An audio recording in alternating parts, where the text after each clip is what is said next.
ಯಾರು ಇಲ್ಲ, ನಿಮ್ಗೆ ಗುರು ಅಂತ ಯಾರು ಇಲ್ಲ, ಇಲ್ಲವೇ ಇಲ್ಲ. ನೀವು ಯಾರು ಅಂತ ಯಾರಿಗೂ ಗೊತ್ತೂ ಇಲ್ಲ. ಹೆಂಗ್ ಹೋಗ್ತೀರಿ ಎಲ್ಲರ ಹತ್ರ? ಹೋಗಿವೆ, ನಿರ್ದೇಶಕರ ಹತ್ರ ಹೋಗಿವೆ. ಸರ್ ಹಿಂಗೆ ನಾನು ಹಳ್ಳಿಲೆಲ್ಲ ಪಾತ್ರ ಮಾಡಿದ್ದೀನಿ, ಒಂದಷ್ಟು ಫೋಟೋಗಳು ಅಲ್ಲಿ ತಂದಿದ್ದೆ, ತೆಗೆಸ್ಕೊಂಡಿದ್ದೆ ಸ್ಟೇಜ್ ಮೇಲೆಲ್ಲ ನೋಡಿ ಇಂಥ ಪಾತ್ರ ಎಲ್ಲ ಮಾಡ್ತೀನಿ ಸರ್, ಮಿಮಿಕ್ರಿನೂ ಮಾಡ್ತೀನಿ ಸರ್, ಎನ್ ಎಸ್ ರಾವ್ ಮಾತಾಡ್ದಂಗೆ ಮಾತಾಡ್ತೀನಿ ಸರ್, ಮುಸುರಿ ಮಾತಾಡ್ದಂಗೆ ಮಾತಾಡ್ತೀನಿ ಸರ್. ಅಯ್ಯೋ ಕಿಲ ಮಂಗನ ಮರಿ ಮನ್ಮತ ಅಲ್ಲಿ ಮೇಲೆ ಗುದ್ದ ಅಂದ್ರೆ ಅಲ್ಲೊಳೆ ಕಳ್ಳೊಳಿಗೆ ಸೇರ್ಕೋಬೇಕು ಗೊತ್ತಾ? ಅಯ್ಯಪ್ಪ ಎಷ್ಟು ಚೆನ್ನಾಗಿದೆಯಾ ಅವೆಲ್ಲ ಹೇಳಿವೆ, ಮುಸುರಿಯವ್ರದ್ದೆಲ್ಲ ಮಾಡಿವೆ. ಅಯ್ಯೋ ನಿನ್ನ ನೋಡ್ತಾ ಇದ್ರೆ ನೋಡ್ತಾನೇ ಇರಬೇಕು ಅನ್ನಿಸ್ತದೆ ಅಣ್ಣ. ಅಣ್ಣ ಅಂದರೆ ಮಕ್ಕಳ ಮೇಲೆ ಬಡ್ಬಿಡ್ತೀನಿ, ಬಡತದೆ ಮಾವನ್ನು ಅವೆಲ್ಲ ಮಾಡಿವೆ. ಅಂದರೆ ಒಂದು ಆಸೆ ಪಾತ್ರ ಕೊಟ್ಬಿಡ್ತಾರೇನೋ ಇವರು, ಕೊಟ್ಬಿಡ್ತಾರೇನೋ. ಆಮೇಲೆ ನಾನು ನಾಟಕಗಳೆಲ್ಲ ಮಾಡಿರೋ ಕೊಡ್ತಾರೇನೋ. ಆಮೇಲೆ ಕೆಲವ್ರು ನಿರ್ದೇಶಕರು ಅವ್ರದ್ದು ತಪ್ಪಲ್ಲ, ಇವತ್ತು ನಾವು ಅನ್ಕೋತೀವಿ. ಹಿಂಗೆ ಬೇಕಾದಷ್ಟು ಜನ ಬರ್ತಿರ್ತಾರೆ, ಅದು ಆ ಸಾಲಲ್ಲಿ ನಾನು ಸೇರಿಸ್ಕೊಳ್ಳೋರು. ಸರ್ ಏನಪ್ಪ ಅವತ್ತು ಬಂದು ತಮ್ಮನ್ನು ಕಾಂಟ್ಯಾಕ್ಟ್, ಹೌದಲ್ವಾ ಬಂದಿದ್ದೀಯಲ್ವ ನೀನು ಅನ್ನೋರು. ಮತ್ತೆ ಹೋಯ್ತಾ ಇರೀವಿ, ಮತ್ತೆ ತೋರಿಸ್ಬೇಕು. ನನ್ನ ಹೆಸರು ಗೊತ್ತಾಯಿತು ನಿರ್ದೇಶಕರೇ ಅಂದಿದ್ದಿ ಸರ್, ನನಗೆ ಆಗಿದ್ದು ಸಂತೋಷ ಆಗ್ತಿತ್ತಲ್ಲ. ಜಯರಾಮ್ ಬಾರಯ್ಯ ಅಂದರು ಒಬ್ರು ನಿರ್ದೇಶಕರು. ಅಲ್ಲೇ ನನ್ನ ಹೆಸರು ಗೊತ್ತಾಗ್ಬಿಡ ಅಂದರೆ ಹೋಗಿ ಗೊತ್ತಾಗ್ಬಿಟ್ಟದಲ್ಲ ಅಂತ ಸಂತೋಷ. ಹೆಸರು ಗೊತ್ತಾಗೋದಲ್ಲ, ಇನ್ನೂ ಪಾತ್ರ ಸಿಕ್ಕಿಲ್ಲ ಅಲ್ಲ, ಸರಿ ಹೋಗಿದ್ದೀರಾ ಅಂತ ಅರ್ಥ. ನನ್ಗೆ ಆದ ಸಂತೋಷ ಹಂಗಿಂಗಲ್ಲ. ಅಬ್ಬಯ್ಯನಾಡು ಅವ್ರ ಮನೆ ನೋಡಿದೆ, ಆದ ಸಂತೋಷ ಅಷ್ಟಿಷ್ಟಲ್ಲ. ಅಯ್ಯೋ ಅಬ್ಬಯ್ಯನಾಡು ಆಡೋವ್ರ ಮನೆ ಇಲ್ಲಿ ಐತಮ್ಮ ಹನುಮಂತ ನಗರದಲ್ಲಿ, ಕರೆಕ್ಟು. ನೋಡ್ಬಿಟ್ಟು ಅವ್ರ ಮನೆ ಮುಂದೆನೇ ತಿರುಗ್ತಿದ್ದೆ. ಅವ್ರ ಮಗ ಇದು ಯಾಕೆ ಇವನು ಇಲ್ಲೇ ತಿರುಗ್ತಾವನಲ್ಲ, ಏನು ಕಳ್ಳನೋ ಅಂದ್ಬಿಟ್ಟು ಬಾರೇ ಯಾಕೆ ಆಗ್ಲಿಂದ ತಿರುಗ್ತೆ ಸರ್ ಹಿಂಗೆ ಪಾತ್ರ. ಹೌದಾ, ನಾನು ಏನೇನು ಅನ್ಕೊಂಬಿಟ್ಟಿದ್ದೆ, ನಾವು ನೆಕ್ಸ್ಟ್ ಮಾಡ್ತೀವಿ ಆವಾಗ ಬಾ ಅಂದರು. ಹಂಗೆ ಒಬ್ಬರು ಕಲಾವಿದ್ರ ಮನೆ ನೋಡಿದ್ರೆ, ನಿರ್ದೇಶಕರ ಮನೆ ನೋಡಿದ್ರೆ, ನಿರ್ಮಾಪಕರ ಮನೆ ನೋಡಿದ್ರೆ, ನಟರು ನೋಡಿದ್ರೆ ಆಯ್ತು ಸಂತೋಷ ಅಷ್ಟಿಷ್ಟಲ್ಲ. ನಾವು ಸಿನಿಮಾನ ಅದಕ್ಕೆ ಹೇಳೋದು, ಅವ್ರನ್ನ ದೇವತೆಗಳು ಅಂತಲೇ ಅಂದ್ಕೊಂಡಿದ್ದೀವಿ, ಅವ್ರ ದೇವತೆಗಳೇ ಅಲ್ದಲೇ ಇನ್ನೇನು ಅಲ್ಲ. ಅಣ್ಣ ಊರಿಂದ ಕಷ್ಟಪಟ್ಟು ದುಡ್ದು ಕಾಸು ತಗೊಂಬಂದ್ರಿ, ಇಲ್ಲಿ ಬಂದ ತಕ್ಷಣ ಯಾರೋ ರೆಡ್ ಕಾರ್ಪೆಟ್ ಹಾಕ್ಬಿಟ್ಟು ಬಾಪಾ ನಿಂಗೋಸ್ಕರ ಪಾತ್ರ ಇದೆ ಅಂತ ಯಾರು ಕರೆದಿಲ್ಲ. ಕಷ್ಟಪಡ್ತಿದ್ದೀರಿ ಅಂದರೆ ದುಡ್ಡು ಪ್ರತಿದಿನ ಖರ್ಚಾಗ್ತದೆ, ಹೌದು, ಸಂಪಾದನೆ ಇಲ್ಲ. ಇಲ್ಲ ಹೆಂಗಿತ್ತಣ್ಣ ಅದು? ಭಾಳ ಒಂದೊತ್ತು ಊಟ ಮಾಡಿವಿ, ಒಂದೊತ್ತು ಊಟ ಮಾಡ್ತಿರ್ಲಿಲ್ಲ, ಅಷ್ಟೆಲ್ಲ ಅನುಭವಿಸಿದ್ದೀವಿ. ಒಂದ್ಸಲಿ ₹2 ಕಳ್ಕೊಂಬಿಟ್ಟೆ ಮಹಾಲಕ್ಷ್ಮಿ ಲೇಔಟಲ್ಲಿ, ಹಿಂಗೆ ಪಾರ್ಕಲ್ಲಿ ಕೂತ್ಕೊಂಡು. ₹2 ಒಂದು ಅನ್ನ ಸಾಂಬಾರು ಬರೋದು. ಹೌದು, ಕರೆಕ್ಟು. ₹2 ಹೊಂಟೋಯ್ತಲ್ಲ, ಇಲ್ಲೆಲ್ಲೋ ಕೂತಿದ್ನಲ್ಲ ಅಂತ ಹುಡುಕ ಮುಂದೆ ವಾಪಸ್ ಸಿಕ್ಬಿಡ್ತು ಸರ್. ಎಷ್ಟು ಖುಷಿ ಅಲ್ಲ, ಎಷ್ಟು ಖುಷಿ ಆಯ್ತು. ನನ್ನ ದುಡ್ಡೇಯ, ಬೇರೆಯವ್ರ ದುಡ್ಡಲ್ಲ, ನನ್ನ ದುಡ್ಡು ನನಗೆ ಸಿಕ್ಕಿದ್ಕೆಯ ಅಷ್ಟೊಂದು ಸಂತೋಷ ಆಯಿತು. ಹಂಗೆ ಇವತ್ತು ₹1 ಮೌಲ್ಯ ನಮಗೆ ಗೊತ್ತಿದೆ. ನಾವು ಅನ್ಯ ಸರಿ ಏನೂ ಖರ್ಚು ಮಾಡಲ್ಲ, ನನಗೋಸ್ಕರ ಏನೂ ಖರ್ಚು ಮಾಡ್ಕೊಳ್ಳಲ್ಲ. ಇವತ್ತು ಮಗನೂ ಒಳ್ಳೆ ಕೆಲಸದಲ್ಲ ಅವನೇ. ಈಗ 3 ಜನ ಮೊಮ್ಮಕ್ಕಳವ್ರೆ, ಇನ್ನು 3ನೇ ಮೊಮ್ಮಗು ಬರೋದ್ರಲ್ಲಿ ಇದೆ. ಹಿಂಗೆ ಭಗವಂತ ಚೆನ್ನಾಗಿಟ್ಟಿದ್ದಾನೆ. ಅಂಬ್ಲಿ ಕಂಬಳಿ ಆಸ್ತಿ. ಇವತ್ತು ಈಗ ತಾವು ಹೇಳ್ದಂಗೆ ಅಭಿಮಾನಿ ದೇವರುಗಳು ಏನು ಸರ್ ಬಸ್ಸಲ್ಲಿ ಬರ್ತಾ ಇದ್ದೀರಾ ಅಂತ ಅಂದರೆ ನನಗೆ ಸಂತೋಷ ಆಯ್ತದೆ. ಸದ್ಯ ಬಸ್ ಚಾರ್ಜ್ ಆಯ್ತಲ್ಲ ಅಂತ ಒಂದು ಅವಕಾಶ ಬೇಕು ಅಂತ ಇರುತ್ತಲ್ಲ, ಆಗ ಅವರು ಒಂದ್ಸರಿ ಹೂ ಅಂದ್ಬಿಟ್ರೆ, ಒಂದು ಸಿಕ್ಬಿಟ್ರೆ ನಾನು ಹೆಂಗೋ ಕಾಣಿಸ್ಕೊಂಡ್ಬಿಡ್ತೀನಿ, ಪ್ರೂವ್ ಮಾಡ್ಕೋಬೋದು ಅಂತ. ಆ ದಿನ ಯಾವತ್ತು ಬಂತು ಅಣ್ಣ? ಇವ್ರದ್ದು ಮೇಯರ್ ಪ್ರಭಾಕರ್ ಅಂತ ಪಿಕ್ಚರು. ಬಿ ರಾಮಮೂರ್ತಿಯವರು ಡೈರೆಕ್ಟ್ರಿಗೆ ನಾನು ಪರಿಚಯ ಆಗ್ಬಿಟ್ಟು ಎಲ್ಲಿ ಶೂಟಿಂಗ್ ಅಂದರೆ ಪರಪ್ಪನ ಅಗ್ರಹಾರ ಜೈಲಲ್ಲಿ ಶೂಟಿಂಗು. ಜೈಲು ಇನ್ನೂ ಓಪನ್ ಆಗಿಲ್ಲ, ಕಟ್ತಾವ್ರೆ, ಅಲ್ಲಿ ಶೂಟಿಂಗು. ದೇವರಾಜ್ ಸರ್ ಅವರೇ, ಇವರವರೇ, ನಮ್ಮ ಪ್ರಕಾಶ್ ರೈ ಅವರೇ. ಅಲ್ಲಿ ಪ್ರಭಾಕರ್ಗೆ ನಾವು ಅಸ್ಟೆಂಟ್ ಕೊಡ್ತಾರೆ ಜೈಲಲ್ಲಿ. ಈ ಥರ ಪಾತ್ರ ಅಲ್ಲ, ಕಳ್ಳರು ಸಾರಿ ಕಳ್ಳರು. ಅವರು ಕಳ್ಳನೇ. ಪ್ರಭಾಕರ್ ಸರ್ನ್ನು ಜೈಲಿಗೆ ಬಂದಿರ್ತಾರೆ, ನಾವು ಅಲ್ಲಿರ್ತೀವಿ. ಆಗ ನಾನು ಅವ್ರನ್ನ ಪ್ರಭಾಕರ್ ಸರ್ನ ಕೇಳೋದು, ಏನು ಮಾಡ್ಬಿಟ್ಟು ಜೈಲಿಗೆ ಬಂದೆ? ಏನು ರೇಪ್ ಮಾಡ್ದ, ಕಳ್ತನ ಮಾಡ್ದ, ಇಲ್ಲ ಕಟ್ ಪ್ಯಾಕೆಟ್ ಮಾಡ್ದ ಅನ್ನೋ ಥರದ್ದು ಡೈಲಾಗು. ಹಿಂಗೆ ಡೈಲಾಗ್ ಕೊಟ್ಬಿಟ್ರು, ಪಟ ಪಟನ ಅವ್ರ ಮುಂದೆ ಹೊಡೆದ್ಬಿಟ್ಟೆ.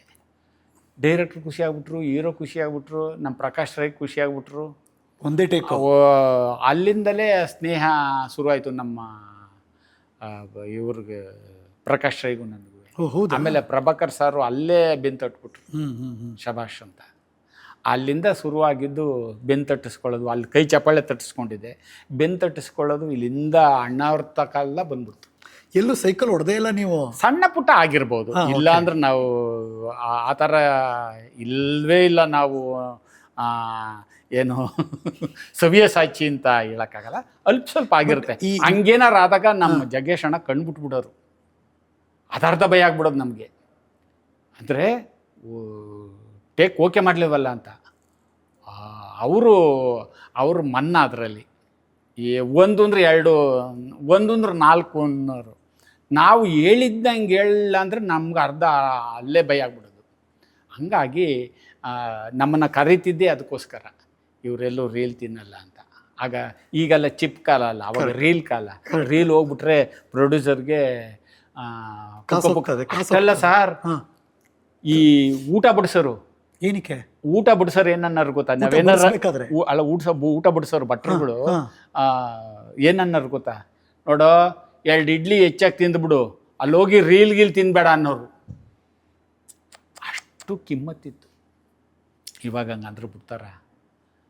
ಈಗೆಲ್ಲ ಚಿಪ್ಪನ ಕಾಲ, ಎಷ್ಟು ಟೇಕ್ ಮಾಡ್ಕೋತಾರೋ ಗೊತ್ತೇ ಇಲ್ಲ. ಹಿಂಗಾಗಿ ಅಲ್ಲ ನೋಡಿ, ನಿಮ್ಗೆ ಹೆಲ್ಪ್ ಆಗಿದ್ದು ನಾಟಕ ಎಗೈನ್, ರಂಗಭೂಮಿ ಎಗೈನ್. ಹೌದು, ಸ್ಟೇಜ್ ಮೇಲೆ ಮಾಡಿದ್ದು. ಹೌದು, ಒಂದೇ ಟೇಕ್ ಇಲ್ಲಿ ಹೊಡೆದ್ರಿ. ಇಲ್ಲಿ ಹೊಡೆದು ಇಲ್ಲಿ ಉಪಯೋಗ ಆಯಿತು. ಎಷ್ಟು ಪೇಜ್ ಡೈಲಾಗ್ ಇದ್ರು ಹೇಳ್ತಿದ್ರಣ್ಣ? ಪುನೀತ್ ಸಾರು ಬೆಂತಟ್ಬಿಟ್ರು.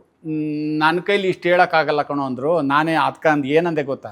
ನೀವು ಯಾಕೆ ಸರ್ ಅಷ್ಟು ಹೇಳಬೇಕು, ಸುಮ್ಮನೆ ಒಂದು ಲುಕ್ ಹಿಂಗೆ ತಿರುಗ್ಬಿಟ್ರೆ ಸಾಕು, ಎಲ್ಲ ಅದರೊಳಗೆ ಇರುತ್ತೆ ಅಂದೆ. ಅಂದ್ಬಿಟ್ರು. ಕರೆಕ್ಟ್, ಸತ್ಯ ಅದು. ಸತ್ಯ ಅದು, ಸತ್ಯ ಅದು. ನಮಗೆ ಪೇಜು ಗೀಜು ಬೇಕಾಗಿರೋದು ನಮ್ಮಂಥವ್ರಿಗೆ. ಅವ್ರಿಗೇನು ಅವು ಒಂದು ಬ್ಲ್ಯಾಕಲ್ಲಿ ಹಂಗೆ ನಿಂತ್ಕೊಂಡ್ಬಿಟ್ರೆ ಅವ್ರದ್ದು ಸಾಕು, ಒಂದು ಸ್ಮೈಲ್ ಕೊಟ್ಬಿಟ್ರೆ ಸಾಕು. ತುಂಬ ಜನ ಕಣ್ಣಲ್ಲಿ ಮಾತಾಡ್ತಾರೆ, ಮುಖಭಾವದಲ್ಲಿ ಮಾತಾಡ್ತಾರೆ. ನಾನು ಹಿಂಗೆ ಹೇಳಿದೆ, ಮೌನದಲ್ಲಿ ಮಾತಾಡ್ತಾರೆ. ಯಾಕೆ ನೀವು ಅಷ್ಟುದ್ದಲ್ಲಿ ಡೈಲಾಗ್ ಹೇಳ್ಬೇಕು ಅಂದೆ ನಾನು. ಅಂದ್ಬಿಟ್ರು. ಅವ್ರಿಗಿನ್ನೂ ಖುಷಿ ಆಗ್ಬಿಡ್ತು. ಅಣ್ಣ ಫಸ್ಟ್ ಫಿಲಮ್ಮೇ ನೋಡಿ, ನೀವು ಎಲ್ಲರಿಗೂ ಇಷ್ಟ ಆಗ್ಬಿಟ್ರಿ. ಸೊ ಅಲ್ಲಿಂದ ಶುರು ಆಯ್ತಾ? ಶುರುವಾಯ್ತು. ಹಿಂತಿರುಗಿ ನೋಡಲೇ ಇಲ್ಲ? ಹಿಂತಿರುಗಿ ನೋಡೋದು ಅಂದರೆ ಸ್ವಲ್ಪ ನಿಧಾನಕ್ಕೆ ನಡೀತು. ಯಾಕೆಂದರೆ ಪಟಪಟನ ಸಿಕ್ಕಕ್ಕೆ ಫೋನ್ ಇಲ್ಲ, ನಾನು ಇಲ್ಲಿಲ್ಲ. ನನ್ನ ಜರ್ನಿ ಹಿಂಗೆ ಸ್ಲೋ ಆಗಿ ಹೋಗಿದ್ದು. ಅಲ್ಲ, ಇಲ್ಲಿ ಅವಕಾಶ ಸಿಕ್ತು, ಚೆನ್ನಾಗಿತ್ತು, ಇಲ್ಲಿ ಚೆನ್ನಾಗಿತ್ತು. ನೀವು ಇರಬೇಕು ಅಂತಂದ್ರೆ ಅಲ್ಲಿ ನಮ್ಮ ಬದುಕು, ನಮ್ಮ ವೃದ್ಧಾಪ್ಯದ ತಂದೆ ತಾಯಿಗಳು ಅಷ್ಟು ಜನ ಇದ್ರಲ್ಲ ಅಣ್ಣ ತಮ್ಮದ್ರು? ಇಲ್ಲ, ನಮ್ಮ ತಂದೆ ತಾಯಿಗಳು ನನ್ನ ಜೊತೆ ಇದ್ದಿದ್ದು. ಓ ಹಂಗದು. ಆಮೇಲೆ ಮಕ್ಕಳು ವಿದ್ಯಾಭ್ಯಾಸ. ಓಕೆ. ಆಮೇಲೆ ಆ ಕಾಲದಲ್ಲಿ ಇನ್ನು ಫಸ್ಟ್ ನಾವು ಸಿನಿಮಾಕ್ಕೆ ಬಂದಾಗ ಏನೆಯಾ ಪಾತ್ರ ಕೊಟ್ಟಿದ್ದಲ್ದಲ್ಲೇ ಪೇಮೆಂಟ್ ಕೊಡ್ಬೇಕಾ? ಆ ಪಾತ್ರ ಮಾಡಕ್ಕೆ ಎಂತೆಂಥವ್ರು ಕಾಯ್ಕೊಂಡು ಕೂತಿದ್ರು ಗೊತ್ತೇನೆಯಾ? ಅವರೇ ದುಡ್ಡು ಕೊಡೋಕ್ಕೂ ರೆಡಿಯಾಗಿದ್ರು ಕಣೆಯ ಅಂತ ಅಂದ್ಬಿಡೋರು. ಅಲ್ಲಿ ಮುಗೀತು ಪೇಮೆಂಟ್ ಕತೆ. ಹಂಗಾರೆ ಫಸ್ಟ್ ಫಿಲಮ್ ಎಲ್ಲ ಕಾಸೇ ಇಲ್ವಾ? ಎಲ್ಲಿ ಕನ್ವೀನಿಯನ್ಸ್ ವಸಿ ಕಮ್ಮಿನೇಯ, ಝೀರೋ. ಪ್ರಕಾಶ್ ರೈ ನನ್ನ ಬೈಯನು, ಅವನು ಅವಾಗಲೇ ಏಕ್ ಮಾರ್ದೋತು ಕಡ. ಏಯ್ ನೀನು ಪಾತ್ರ ಮಾಡ್ತೀಯ, ಅವ್ರು ದುಡ್ಡು ಕೊಡ್ತಾರೆ, ಯಾಕೋ ಕನ್ವೀನಿಯನ್ಸ್ ಇಸ್ಕೊಳ್ದಲ್ಲೇ ಹೋದೆ, ಯಾಕೆ ತೀಟು ಕೊಡ್ತಾರೆ, ನೀನು ಪಾತ್ರ ಮಾಡ್ತಾ ಇಲ್ವಾ? ಏಯ್ ಅಂದನು. ನಾನು ಯಪ್ಪ ನಾವು ಹಂಗೆ ಅಂದ್ಬಿಟ್ರೆ ನಾಳೆ ಕರೆಯಲ್ವೇನೋ. ಅಯ್ಯೋ ನೋಡಿ, ಕರೆಯಲ್ವೇನೋ. ಅವನು ಅವತ್ತು ಸಹ ಇವತ್ತು ಹಂಗೆ ಅಂತಾರೆ ಯಾರನ್ನ, ಪ್ರಕಾಶ್ ರೈ. ಅವನು ಏನೂ ಇಲ್ದಿಸ್ಲು ಅವ್ನ ಕ್ಯಾರೆಕ್ಟರ್ ಹಂಗೆ. ಅದು 10 ರೂಪಾಯಿ ಇದ್ರೂ ಸ್ಟೈಲಾಗಿ ಆಟೋದಲ್ಲಿ ಬರೋನು. ಏಯ್ ಬರೋಲ್ಲ, ಇಲ್ಲಿ ಟೀ ತಗೊಂಬರಲ್ಲ ಅನ್ನನು. ಟೀಯನ್ಗೂ ಅವನಿಗೂ ಒಂದ್ಸಲಿ ಜಗಳ ಆಯಿತು ಸರ್. ಅಲ್ಲಿ ಟೀ ಕೊಡೋನ್ಗೂ ಇವನಿಗೂ ಜಗಳ ಆಯಿತು. ಏಯ್ ಟೀ ತಗೊಂಬರೋ ಅಂದ. ಟೀ ತಗಂದ. ಅವನೇನಂದ, ಪ್ರಕಾಶ್ ರೈ ನೀನು ಟ್ಯಾಲೆಂಟ್ ಐತೆ, ಆದರೆ ಕೊಬ್ಬು ಜಾಸ್ತಿ ಕಣೋ ನಿನಗೆ ಅಂದ. ಟೀ ಕೊಡೋನು ಪ್ರಕಾಶ್ ಅವ್ರಿಗೆ ಹೇಳಿದ್ದು ಅಂದ. ಇವನು ಎದ್ದುಬಿಟ್ಟ, ಏಯ್ ಹೂ ಕಣ, ನಾನು ಕೊಬ್ಬದೆ ಕಣ, ನಾನು ಆರ್ಟಿಸ್ಟು, ನಾಳೆ ಡೈರೆಕ್ಟ್ರು, ನಾಳೆ ಪ್ರೊಡ್ಯೂಸರು, ನೀನೇನೋ ಆಯ್ತೀಯಾ ಲೇ ಅಂದ. ಜಗಳ ಆಯಿತು, ಸುಮ್ಮನಿರಿಸ್ತು. ಆಮೇಲೆ ಪ್ರೊಡಕ್ಷನ್ನರ್ನ ಎಷ್ಟೋ ದಿವಸ ಆದಮೇಲೆ ಅಂಬರೀಷ ಅಂತ ಒಬ್ಬ ಟೀ ಕೊಡ್ತಿದ್ನಲ್ಲ ಹುಡುಗ ಎಲ್ಲೋ ಅಂತ ಕೇಳಿದೆ. ಅಯ್ಯೋ ಅವ್ರ ಜಮೀನೆಲ್ಲ ಸೈಟ್ಗಳಾಗ್ಬಿಟ್ಟು ಅವನು ಇವತ್ತು ಕುಬೇರ ಕಣೆ ಅಂದರು. ಅವನೆಲ್ಲವನೋ ಇನ್ನೂ ಗೊತ್ತಿಲ್ಲ. ಪ್ರಕಾಶ್ ರೈ ಮಾತ್ರ ಗೊತ್ತು ಜನಕ್ಕೆ, ಅವನೆಲ್ಲವನೋ ಗೊತ್ತಿಲ್ಲ. ಅಂಬರೀಷ ಅಂತ ಹೆಸರಾ? ಅಂಬರೀಷ ಅಂತ ಅವನು ಹುಡುಗನ ಹೆಸರು. ನೋಡ, ಈಗ ನೀವು ಹೇಳದ್ಮೇಲೆ ಎಲ್ಲ ಕೇಳಿಸ್ಕೊಬಿಟ್ರೆ ನಾನೇ ಅಣ್ಣ ಅದು ಬರಬೇಕು, ತಗದಾಗಿರುತ್ತೆ. ಈಗ ಅವನು ಚೆನ್ನಾಗವನಂತೆ. ಅವ್ನು ಯಾಕೆ ಇವಾಗ ಪ್ರೊಡಕ್ಷನ್ ಕೆಲಸಕ್ಕೆ ಬರ್ತಾನೆ? ಅವರು ಜೋರಾಗವ್ರ, ಅವ್ರ ಹೊಲಗಳೆಲ್ಲ ಸೈಟ್ ಆಗ್ಬಿಟ್ಟು ಇವತ್ತು ಅವನು ಕೋಟ್ಯಾಧೀಶ್ವರ. ನೋಡಿ ಕತೆ, ಜಗಳಾಡಿದವರು ಇವನು ಹಂಗೆ ಅವನು ಹಂಗೆ, ನಾವು ನೋಡಿದವ್ರು ಮಾತ್ರ ಹಂಗೆ ಇದ್ದೀವಿ. ಪಾಯಿಂಟ್ ಅದು. ಇರಲಿ ಸರ್. ಓಕೆ, ನಿಧಾನಕ್ಕೆ ಈಗ ಅವಕಾಶ ಸಿಕ್ತಲ್ಲ, ಬೆಂಗಳೂರಲ್ಲಿ ಇರ್ಬೋದಾಗಿತ್ತಲ್ಲ, ವಾಪಸ್ ಹೋದ್ರಿ ಅಲ್ವಾ ನೀವು? ಆಯಿತು, ಅಪ್ಪ ಅಮ್ಮನ ನೋಡ್ಕೋಬೇಕಾಗಿತ್ತು, ವಾಪಸ್ ಹೋದ್ರಿ. ಅವಾಗ ನೀವು ಯಾರಿಗೂ ಸಿಗ್ತಿರ್ಲಿಲ್ಲ? ಸಿಗ್ತಿರಲಿಲ್ಲ. ಇಲ್ಲೇ ಇರೋಕ್ಕೆ ನಮಗೆ ಅನುಕೂಲ ಇಲ್ಲ ಅಷ್ಟು. ಈಗ ನಮ್ಮ ಫ್ಯಾಮಿಲಿ ಇಲ್ಲೇ ಕರ್ಕೊಂಬಂದು, ನಾನು ಇಲ್ಲೇ, ಆಮೇಲೆ ಅಲ್ಲಿ ಜಮೀನು, ಅದರಲ್ಲೇ ನಮ್ಮ ಜೀವನ. ನಿಮ್ಮ ಮದುವೆ ಆಗಿತ್ತಣ್ಣ? ನಾನು 22 ವರ್ಷಕ್ಕೆ 23 ವರ್ಷಕ್ಕೆ ಮದುವೆ ಆಗ್ಬಿಟ್ಟು. ಅಷ್ಟೇ ಯಾಕೆ ಅರ್ಜೆಂಟ್ ಆಗಿತ್ತು? ಅಷ್ಟು ಈ ನಮ್ಮ ಪೋಲಿ ಅಂದ್ಬಿಟ್ಟು ನಮ್ಮ ಮನೆಯವರು ಬೇಗ ಇವನ್ನ ಹಿಂಗಾರ ಉಳ್ಕೋತಾನೆ ಅಂದ್ಬಿಟ್ಟು ಅಷ್ಟೊತ್ತಿಗೆ ಮುಂಬೈ ಬೆಂಗಳೂರು ಎಲ್ಲ ಒಂದು ರೌಂಡ್ ಎಲ್ಲ ಆಗಿತ್ತಲ್ಲ, ಮದುವೆ ಮಾಡಿಬಿಟ್ರು. ಮದುವೆ ಮಾಡಿದ್ಮೇಲೆ ನಿಂತ ಕಲೆ ಏನೇ ಬಚ್ಚಿಟ್ರು ಮುಚ್ಚಿಟ್ರು ನಿಲ್ಲುತ್ತಾ ತಿರ್ಗಾ ಶುರುವಾಯಿತು. ಅಲ್ಲ, ನನ್ನ ಕ್ವಶನ್ ಏನು ಗೊತ್ತಾ, ಗೊತ್ತಿಲ್ಲ ಮೇಡಮ್ ಮನೇಲಿ ನೋಡಿದ್ರೆ ಏನಂತಾರೆ ಅಂತ, ಈ ಪೋಲಿಗೆ ಎಣ್ಣೆ ಯಾರು ಕೊಟ್ರು ಅಂತ. ಅಯ್ಯೋ, ಅವಾಗ ಹೆಣ್ಣು ಸಿಗದೆ ಇರೋ ಕಾಲ ಅಲ್ಲ, ಗಂಡು ಸಿಗದೆ ಇರೋ ಕಾಲ. ನಿಜ, ತಾವು ಹೇಳಿದ್ದು ಒಳ್ಳೆ ಪಾಯಿಂಟು. ಇವತ್ತಾಗಿದ್ರೆ ನಮ್ಮ ಅಪ್ರಾಣ ಸಿಗ್ತಿರ್ಲಿಲ್ಲ, ಕೊಡ್ತಿರ್ಲಿಲ್ಲ. ಅವತ್ತ ಎಂಥದೋ ಒಂದು ಗಂಡು ಸಿಕ್ಬಿಟ್ರೆ ಸಾಕು ಅನ್ನೋ ಕಾಲ ಇತ್ತು. ಹೆಣ್ಗಳಿದ್ರು ತುಂಬಾ. ಅಯ್ಯೋ, ತುಂಬಾ ಹೆಣ್ಣುಗಳಿದ್ದು. ಈಗ ಹೆಂಗೆ ಇವಾಗ ಸರ್ ನಮ್ಮ ಗ್ರಾಮೀಣ ಪ್ರದೇಶದಲ್ಲಿ ನಿಮ್ಗೆ ಗೊತ್ತಿಲ್ಲ ಗೊತ್ತು ಹೆಣ್ಣು ಸಿಗ್ತಾ ಇಲ್ಲ. ಕರೆಕ್ಟ್ ಆಗ್ರಿ, ಅವತ್ತ ಗಂಡು ಸಿಗ್ತಾ ಇರಲಿಲ್ಲ ನೋಡಿ. ಅಂತ ಒಳ್ಳೆ ಕಾಲದಲ್ಲಿ ಭಗವಂತ ನಮ್ಮನ್ನ ಭೂಮಿಗೆ ಹಚ್ತವನೆ. ಇವತ್ತು ಸಹ ನಿಜವಾಗ್ಲೂ ಒಳ್ಳೆ ಹುಡುಗರು ವ್ಯವಸಾಯ ಮಾಡ್ತಾವ್ರೆ, ತುಂಬ ಚೆನ್ನಾಗಿ ವ್ಯವಸಾಯ ಮಾಡ್ತಾವ್ರೆ. ಅವ್ರಿಗೆ ಹೆಣ್ಣಿಲ್ಲ. ಅವ್ರಿಗೆ ಹೆಣ್ಣ ಯಾರೋ ಕೊಡೋದು ಬೇಡ, ಮಂತ್ರಿಗಳು ಕೊಡೋದು ಬೇಡ, ನಮ್ಮ ವ್ಯವಸಾಯ ಮಾಡೋರೇ ಕೊಡ್ತಾ ಇಲ್ಲ. ಬಟ್ ಅವ್ರಿಗೆ ಸಿಟಿ ಹುಡುಗರು ಬೇಕು, ಅವ್ರಿಗೆ ಸಿಟಿ ಬೇಕು, ಅಮೆರಿಕ ಬೇಕು. ಹಿಂಗಾಗ್ಬಿಟ್ಟದೆ ಸರ್. ಇವತ್ತು ಉತ್ತರ ಕರ್ನಾಟಕಕ್ಕೆ ಹೋಗ್ತಾ ಇದ್ದಾರೆ ನಮ್ಮ ಭಾಗದ ಜನ ಎಲ್ಲ ಒಂದು ಹೆಣ್ಣು ತರೋಕ್ಕೋಸ್ಕರ. ಅಂಥ ಪರಿಸ್ಥಿತಿ ಬಂದದೆ. ನಾನು ಹೇಳ್ತೇನೆ, ನಮ್ಮ ಕಾಲದಲ್ಲಿ ಹೆಂಗಿತ್ತೋ, ಆಹಾ ಉಲ್ಟಾ ಆಗ್ಬಿಡ್ತಲ್ಲೋ ನಿಮ್ಮ ಕಾಲಕ್ಕಿಂತ. ಎಲ್ಲಿಯವರು ಮೇಡಮ್? ಎಲ್ಲಿಯವರು? ತುರುವೇಕೆರೆ ತಾಲೂಕು, ನಮ್ಮ ಜಗ್ಗೇಶ್ ಅವ್ರ ಊರ್ ಕಡೆ. ಹಂಗೆ ಆ ರಿಲೇಷನ್ನೇ. ಹಂಗಾಗಿ ಅವರು ಸಹ ಹೇಳ್ಬಾರ್ದು, ವರದಕ್ಷಿಣೆ ತುಂಬ ಜಾಸ್ತಿ ಕೊಡ್ತೀವಿ ಅಂತ ನನ್ನ ಇದು ಮಾಡಿದ್ರು. ಹೌದಾ? ವರದಕ್ಷಿಣೆ ಜಾಸ್ತಿ ಕೊಡ್ತೀವಿ, ಮದುವೆ ಆಗು ಅಂತ. ಆಮೇಲೆ ವರದಕ್ಷಿಣೆ ಅವತ್ತು ನಾವು ಇಷ್ಟೊಂದು ಸಮಾಜದಲ್ಲಿ ಎಷ್ಟೆಲ್ಲ ನೀಚಿದ್ರು ವರದಕ್ಷಿಣೆ ವಿರೋಧಿನೇ ಆಗಿದ್ದೆ ನಾನು. ಆದರೆ ನನ್ನ ಪರಿಸ್ಥಿತಿ ಹಂಗಿತ್ತು. ಅವ್ರಿಗೂ ಹುಡುಗ ಬೇಕಾಗಿತ್ತು. ರಿಲೇಷನ್ನೇ. ನಮ್ಮ ಸ್ನೇಹಿತರ ಕೈಲಿ ನಾವು ಇಷ್ಟು ವರದಕ್ಷಿಣೆ ಕೊಡ್ತೀವಿ, ಜಯರಾಮನ್ ಮದುವೆ ಆಗಕ್ಕೆ ಹೇಳೋ ಅಂತ ಹೇಳ್ಕಳಿಸಿ. ಸಖತ್ ಡಿಮ್ಯಾಂಡ್ ಅಣ್ಣ ನಿಮಗೆ. ಆಗಿದ್ರೆ ಸ್ಮಾರ್ಟ್ ಆಗಿದ್ರಾ? ಅದೇ ಹೇಳ್ದನಲ್ಲ, ಆ ಪಾತ್ರಗಳನ್ನೆಲ್ಲ ಮಾಡ್ತಾ ಇದ್ದೋ. ಸ್ವಲ್ಪ ಹೊಟ್ಟೆ ಗಿಟ್ಟೆ ಏನೂ ಇರಲಿಲ್ಲ, ಚಕ್ಕೆ ಥರ ದೊಡ್ಡ ತೆಂಗಿನ ಮರಗಳನ್ನ 10-12 ತೆಂಗಿನ ಮರ ಹತ್ಬಿಡಿವೆ. ಆಮೇಲೆ ನಾನು ಮದುವೆ ಆದಮೇಲೆ ನಾನು ಹೆಂಡ್ತಿನೇ ಬಿಡಿಸಿದ್ಲು. ನನಗೆ ಭಯ ಆಯ್ತದೆ, ನೀವು ಇನ್ಮೇಲೆ ಹತ್ತದ್ದೇ ಬೇಡಿ ನಿಲ್ಲಿಸ್ಬಿಡಿ ಅಂತ. ಬಟ್ ಅವ್ರಿಗೆ ತೊಂದರೆ ಇರಲಿಲ್ವ ನೀವು ಆ್ಯಕ್ಟ್ ಮಾಡೋದಲ್ಲ? ಎಲ್ಲ ಜನ ಮೆಚ್ಕೊಂಬಿಟ್ರಲ್ಲ, ಜಗತ್ತೇ ಮೆಚ್ಕೊಂಡ್ಮೇಲೆ ಅದ್ರೊಳಗೆ ಒಟ್ಟು ತೀರ್ಥ ಆಗೋಯ್ತು. ಇವರಲ್ಲಿ ಏನೋ ಸಾಧನೆ ಮಾಡ್ತಾರೆ, ಇವ್ರ ಹೆಸರು ಗಳಿಸ್ತಾರೆ ಅನ್ನೋ ತಂದೆ ತಾಯಿಗಳಿಗೂ ಬಂದ್ಬಿಡ್ತು, ಹೆಂಡತಿಗೆ ಬಂತು, ಮಕ್ಳಿಗೆ ಬಂದ್ಬಿಡ್ತು. ಇವರು ಆ ಕಡೆರೆಯ ಆಯಿತು. ಫಿಲ್ಮ್ ಅಭಿನಯಿಸಿ ವಾಪಸ್ ಊರಿಗೆ ಹೊಟ್ಟೋದ್ರಿ. ಮತ್ತು ನಿಮ್ಮನ್ನು ರೀಚ್ ಆಗೋದು ಹೆಂಗೀಗ? ನಾನೇ ಬರೀವೆ ಎಲ್ಲ ಕೆಲಸ ಎಲ್ಲ, ನಮ್ಮ ವ್ಯವಸಾಯದ ಕೆಲಸ ಎಲ್ಲ ಮುಗಿಸ್ಕೊಂಡು ಅಲ್ಲಿ ಮಾಡ್ಬಿಟ್ಟು ಬರೀವೆ, ನೋಡಿವೆ ಯಾವ ನಡೀತಾವೆ. ಆಮೇಲೆ ಅಲ್ಲಿ ಪೇಪರ್ ನೋಡಿವೆ, ನಾಗಮಂಗಲಕ್ಕೆ ಹೋದಾಗ ಯಾವ ಪಿಕ್ಚರ್ ಶುರುವಾಗವೆ, ಯಾವ ಎಂತು ಅಂತ ಸ್ವಲ್ಪ ನೋಡ್ಕೊಳ್ಳಿ. ಅದಿರಲಿ ಇಲ್ಲದೆ ಇರಲಿ ಬರ್ಬಿಡೋದು ಒಂದು ರೌಂಡು. ಗಾಂಧಿನಗರ, ನಮ್ಮ ಜಗ್ಗೇಶಣ್ಣ ಅವರು, ಆಮೇಲೆ ಅವ್ರ ತಾಯಿ ಅಂತೂ ಆ ಜಗ್ಗೇಶಣ್ಣ ಅವ್ರಿಗೆ ಹೇಳಿದ್ರು, ಈಶಾ ಅನ್ನೋರು, ಈಶಾ ಜಯರಾಮ ನಿನ್ನ ತಮ್ಮ ಅಂತಲೇ ತಿಳ್ಕೊಂಡು ಅವನಿಗೆ ಅವಕಾಶಗಳು ಕೊಡಪ್ಪ. ಎಲ್ಲಿ ಶುರುವಾಯಿತು ಕಥೆ ನಿಮ್ಮ ಮತ್ತು ಜಗ್ಗಣ್ಣ ಅವರ ನಡುವೆ? ಅದು ಅಲ್ಲಿ ರಾಮಾಚಾರಿ ಬ್ರಹ್ಮಚಾರಿಲಿ ಪೊಟ್ಲಲ್ಲಿ ಶೂಟಿಂಗು, ಎಲ್ಲಿ ಚನ್ನಪಟ್ಟಣದ ಹತ್ರ. ಅಲ್ಲಿ ಅವ್ರ ಮುಂದೆ ಒಂದು ಡೈಲಾಗ್ ಹೊಡಿಬೇಕು. ನಿರ್ದೇಶಕರ ಕಡೆಯಿಂದ ಹೋಗಿದ್ದೆ, ಅವ್ರ ಪರಿಚಯ ಇಲ್ಲ. ಜಗ್ಗೇಶ್ವರ್ ನಿಮ್ಮ ಪರಿಚಯನೇ ಇಲ್ಲ. ನಿರ್ದೇಶಕರು ಕರೆದಿದ್ರು. ನಿರ್ದೇಶಕರು ಬಿ ರಾಮೂರ್ತಿ ಅವ್ರು ಕರೆದಿದ್ರು. ಅಲ್ಲಿಗೆ ಹೋಗಿದ್ದೆ. ಆಗ ಅವ್ರ ಮುಂದೆ ಡೈಲಾಗ್ ಹೊಡೆದಕ್ಕೆ ಅವರು ಹಿಂಗೆ ನೋಡಿದ್ರು. ಯಾವ್ರ ಅಂದರು, ಹಿಂಗೆ ಕಣ್ಣ ನಾಗಮಂಗಲ ದನ ಕುರಿ ಎಲ್ಲ ಬಿಟ್ಬಿಟ್ಟು ಬಂದ್ಬಿಟ್ಟಿದ್ದೀನಿ, ಪಾತ್ರ ಮಾಡಬೇಕು ಅಂತ, ಮಾಡಲೇಬೇಕು ಅಂದೆ. ಹೌದೇನಾ, ಚೆನ್ನಾಗಿ ಮಾಡ್ತೀವಿ ಕಣ, ನಮ್ಮವು ಈಗ ಸುಮಾರು ಸಿನಿಮಾಗಳವೆ ಮಾಡೋ ಅಂದರು. ಮಾಡೋ ಅಂದೇಟ್ಗೆ ಅವ್ರು ಸೀದಾ ಅವ್ರ ಮನೆಗೆ ಹೊಂಟೋದೆ. ರೋಗಿ ಬಯಸಿದ್ದು ವೈದ್ಯ ಹೇಳಿದ್ದು. ಅದೇ ಅಂತ. ಆಮೇಲೆ ಅವ್ರವ್ರ ಸಿನಿಮಾಗಳಲ್ಲಿ ಪರಿಚಯ ಆಯಿತು, ಅಕ್ಕಪಕ್ಕದವ್ರ ಪರಿಚಯ ಆಯಿತು. ಹಂಗಾಗಿ ಈ ಮೈನಸ್ ಪಾಯಿಂಟು ಫೋನ್ ಇಲ್ಲದೆ ಇರೋದು, ನಾನು ಇಲ್ಲದೆ ಇರೋದು. ಈಗ 100ಕ್ಕೂ ಹೆಚ್ಚು ಚಿತ್ರ ಮಾಡಿದ್ದೀನಿ. ಹೌದು. 500 ಚಿತ್ರ ಮಾಡಿವೆ ಅಂತ ನನ್ನ ಅನಿಸಿಕೆ. ಇಲ್ಲೇ ಇದ್ದಿದ್ದಿದ್ರೆ, ಇಲ್ಲೇ ಫೋನ್ ಇಟ್ಕೊಂಡು ಇಲ್ಲೇ ಓಡಾಡ್ತಿದ್ರೆ ಅಂತ ಇರಲಿ ಸಾಕು. ಅಲ್ಲೂ ಹಳ್ಳೀಲಿ ಆರೋಗ್ಯ ಉಳಿಸ್ಕೊಂಡು ತಂದೆ ತಾಯಿಗಳು ಸೇವೆ ಮಾಡೋದು, ಮಕ್ಕಳು ವಿದ್ಯಾಭ್ಯಾಸ ಮಾಡಿಸ್ತೋ. ಇವತ್ತು ಅವರು ಡಬಲ್ ಡಿಗ್ರಿ ತಗೊಂಡ್ರು, ಇವತ್ತು ಸಂಬಳ ತಗೋತಾವ್ರೆ, ಮನೆಗೂ ಕಳಿಸ್ಕೊಡ್ತಾರೆ. ಇನ್ನೂ ಕೇಳ್ತಾ ಇಲ್ಲ. ಓ ಹಂಗ. ನಾನು ಇನ್ನೂ ಕೇಳ್ತಾ ಇಲ್ಲ, ಮಗನ ಸಂಬಳ ಇನ್ನೂ ಕೇಳ್ತಾ ಇಲ್ಲ. ಯಾಕೆಂದರೆ ನಂದು ಇನ್ನೂ ಸಂಪಾದನೆ ಐತೆ. ನಾನು ಹಳ್ಳಿ ಸಂಪಾದನೆ ಮತ್ತು ಇಲ್ಲಿಯ ಚಿತ್ರರಂಗದ್ದು, ಸ್ಟೇಜ್ದು, ಸೀರಿಯಲ್ದು ಇಷ್ಟು ಸಂಪಾದನೆ, ಹಳ್ಳಿ ಸಂಪಾದನೆಯಲ್ಲಿ ಇನ್ನೂ ಮಗನ್ನ ಕೇಳ್ತಾ ಇಲ್ಲ. ಸ್ವಾಭಿಮಾನಿ ಅಪ್ಪ. ಈಗ ನಿಮ್ಮ ಮತ್ತು ಜಗ್ಗೇಶ್ ಅವರ ಕಾಂಬಿನೇಷನ್ ಇದೆಯಲ್ಲ, ಒಂಥರ ಕನ್ನಡದಲ್ಲಿ ಅವಾಗವಾಗ ಈ ಇಬ್ರು ಕ್ಯಾರೆಕ್ಟರ್ಗಳು ಅಂದ್ರೆ ಹೀರೋ ಜೊತೆಗಿರೋ ಕಾಮಿಡಿಯನ್ ಕ್ಯಾರೆಕ್ಟರ್ ಯಾವಾಗ್ಲೂ ಫೇಮಸ್ಸೇ ಅದು.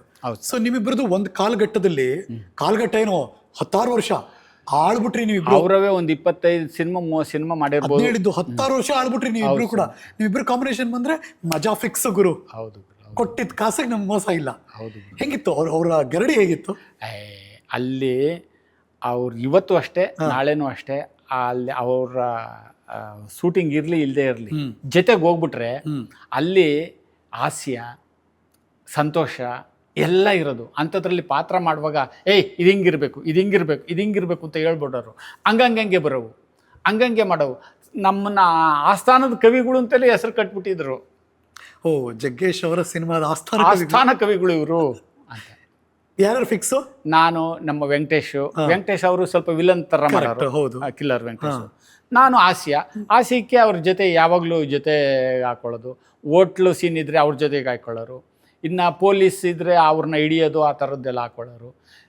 ಫಿಕ್ಸು ಹಂಗೆ ಇದು ಮಾಡಿಬಿಟ್ರು. ಆಮೇಲೆ ಮೇಕಪ್ ಅಂತ ಒಂದು ಪಿಕ್ಚರ್ ಮಾಡಿದ್ರು. ಹೌದು, ಕರೆಕ್ಟು.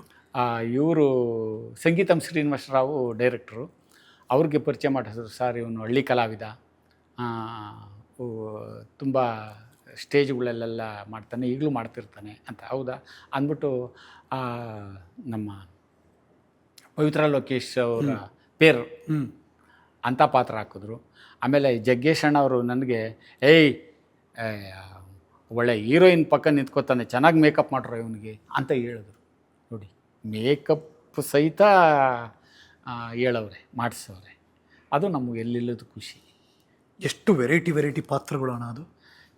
ತುಂಬ ಮಾಡಿಸಿದ್ರು. ಆಮೇಲೆ ಬೇರೆ ಬೇರೆ ಪಿಕ್ಚರ್ಗಳಲ್ಲೂ ಸರ್ ನೋಡಿ, ಈಗ ಮಳೆ ಅಂತ ಒಂದು ಸಿನಿಮಾ ಮಾಡಿದ್ದು, ಅಮೂಲ್ಯ ಪ್ರೇಮ್ ಹೀರೋ, ಇದು ಕಂಡಕ್ಟ್ರು. ಅವರು ಜಯರಾಮ್, ನಿನ್ನ ಭಾಷೆ ನೋಡಿ, ನಿನ್ನ ಸ್ಟೈಲ್ ನೋಡಿ, ನಿನಗೋಸ್ಕರ ಒಂದು ಪಾತ್ರ ಬರೆದಿದ್ದೀನಿ, ಕಂಡಕ್ಟ್ರು, ಹೀರೋಯಿನ್ ಮಧ್ಯೆ ಹಿಂಗೆ ಬರೋದು ಅಂತ. ಸರ್, ಅದನ್ನ ಉದಯ್ ಟಿ ವಿಲಿ ಈ ಇದರಲ್ಲಿ ಎಷ್ಟು ಸಲ ಉಜ್ಜಿದಾರೋ. ಕಾಮಿಡಿ ಅಮೂಲ್ಯನೆಲ್ಲ ಬೈತೀನಿ. ಆ ಥರದ್ದು ಪಾತ್ರನ ನಿನಗೋಸ್ಕರನೇ ಮಾಡಿದ್ದು ಅಂದರು. ಅದು ನನಗೋಸ್ಕರನೇ ಇತ್ತು. ಏನು ಡೈಲಾಗ್ ಅದು? ನಮ್ಮ ಹೀರೋಗೆ ಹೇಳ್ತೀನಿ, ಏನಯ್ಯ ಆ ಹುಡುಗಿ ನಿನಗೆ ಪರಿಚಯನಾ? ಪರಿಚಯ ಇಲ್ಲ, ಸುಮ್ಮನೆ ಹಿಂದಿಂದು ಹೋಯ್ತಾ ಇದ್ದೀನಿ ಅಂತಾನೆ.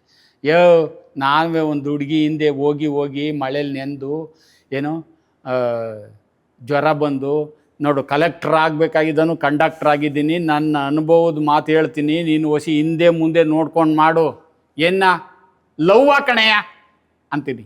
ಆ ಥರದ್ದು ಡೈಲಾಗ್ಗಳು ಏಕ ಹೋಗ್ತವೆ. ಹಂಗೆ ನಿನಗೋಸ್ಕರನೇ ಬರೆದಿದ್ದು ಅಂದವು ತುಂಬ ಚೆನ್ನಾಗಿದೆ. ತಾವು ಹೇಳ್ದಂಗೆ ನಾನು ಗೋಪಿ ಒಂದು ಪಾತ್ರ ಮಾಡ್ದು.